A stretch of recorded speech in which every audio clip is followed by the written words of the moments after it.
Well,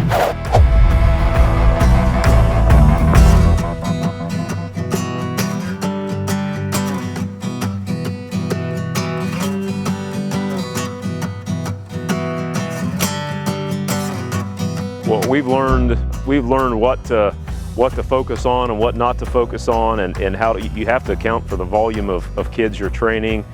So just a good old-fashioned scholastic rack and you know, the 090 bench is extremely important, because that's a station of work for these kids.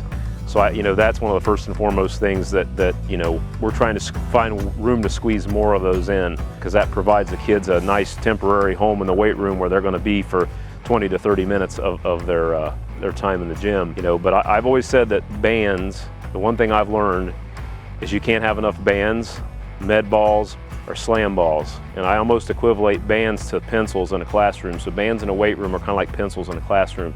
You expect to buy a lot of them, you expect to replace them, and you need a lot of them. And you know, all sizes and shapes, because they can account for a lot of work, busy work that the kids can do. You know, whether it's prehab, rehab, whether it's doing Thompson hips, whether it's doing, you know, face pulls, band pull aparts, push downs, whatever. The bands serve a purpose, and you can spread kids out all over the place with the bands. That I've learned that we're ordering bands for Matt, you know, every 6 months. You know, the other thing I thought a lot of is foam boxes. Not only for the box squatting, the smaller foam boxes for box squatting, because we box squat.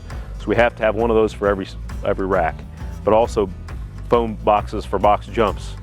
And if I had it to do all over again, and we're kind of working from behind on this, I would have a set of boxes for every 2 racks, because they serve as a neural primer for lower body work, or just for jumps in general.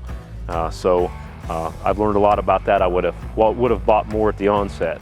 And then the other thing is specialty bars.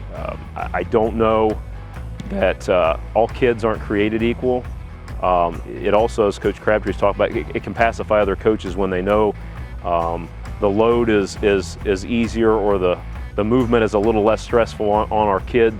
But we're using a Swiss bar, American press bar, you know, a cambered bar to squat with, a safety squat bar. You know, so those kind of things make other coaches feel good, and also accommodates for kids. We had a kid a few years ago who had a birth defect and only had a portion of one arm. Had we not had a yoke bar and a belt squat, he was a competitive football player.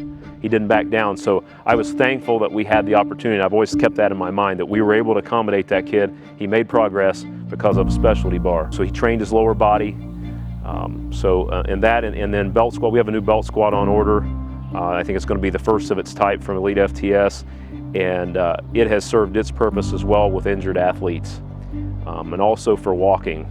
We have kids, like I've mentioned earlier, we have a lot of predisposed either genetic issues, where tight hip flexors or poor spinal posture, and putting those kids on, allowing them to walk on a belt squat, engaging the glutes, hamstrings, and hips is invaluable too, especially with a female athlete. So there's a lot of things people don't think about that we've learned through trial and error.